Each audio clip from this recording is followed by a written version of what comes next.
मैदानाचा अंदाज नाही आला. ठीक आहे ना, कसं आहे, आयुष्यामध्ये कधी कधी अंदाज येत नाही. आणि शेवटी एक लक्षात ठेवा, शेवटी काय घडल्याशिवाय पडल्याशिवाय माणूस तयार होत नाही.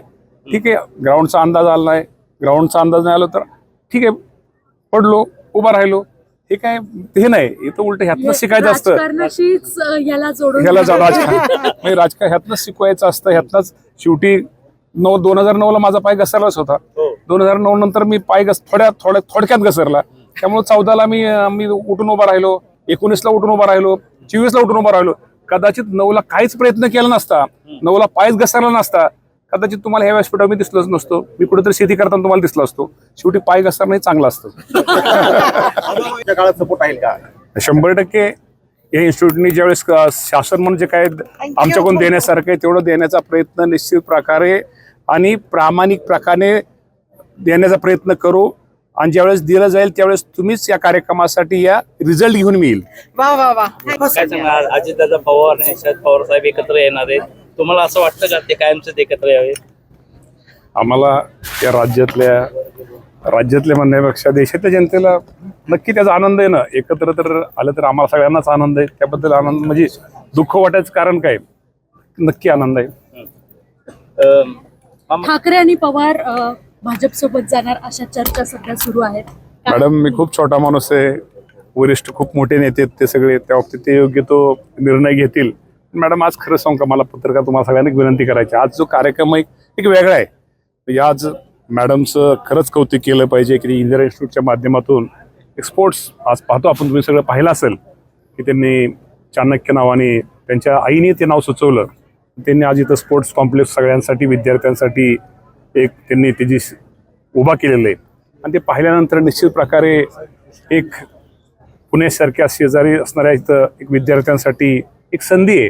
आणि शेवटी मी मॅडमचं त्यांच्या सगळ्या टीमचं निश्चित प्रकारे या राज्याचा क्रीडा मंत्री म्हणून कौतुक करतो. आणि क्रीडा मंत्री म्हणून मी आज ठरवलंय की जिथं जिथं एक चांगल्या गोष्टी होत आहेत, चांगल्या गोष्टी करता येतील, अजूनही या बाबतीमध्ये अजून काय सुधारणा करता येतील तो करण्याचा प्रयत्न या राज्याचा क्रीडा मंत्री म्हणून देवेंद्रजी फडणवीस साहेब असतील, एकनाथजी शिंदे साहेब असतील, अजितदादा पवार साहेब असतील, यांच्या मार्गदर्शनाखाली नवीन नवीन काय करता येतील आणि सचिन खिलारेसारखे असे अनेक खेळाडू या राज्यातून देशाला कसे निर्माण करता येईल तो करण्याचा प्रयत्न माझ्यासारखा एक कार्यकर्ता या राज्याचा मंत्री म्हणून काम करण्याचा प्रयत्न करणार आहे. सर, खरं तर तुम्ही या ठिकाणी आलात आणि अनेक स्पोर्ट्स तुम्ही या ठिकाणी खेळलात.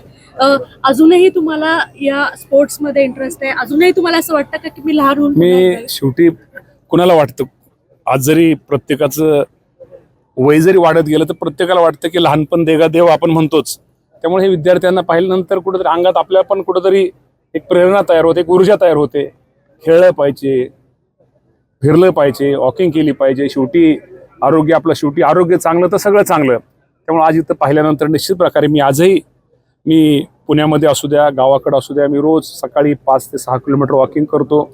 संध्याकाळपर्यंत माझं ॲव्हरेज फिरताना साधारण 9-10 किलोमीटर सकाळचं ॲव्हरेज माझं 9-10 किलोमीटर होतं. त्यामुळं एक सकाळचं वॉकिंग केल्यानंतर मन प्रसन्न राहतं, फ्रेश राहतं, त्यातनं एक ऊर्जा मिळते आणि काम करायला चांगली संधी मिळते. त्यामुळे दुपारची झोप वगैरे अशी कधी येत नाही.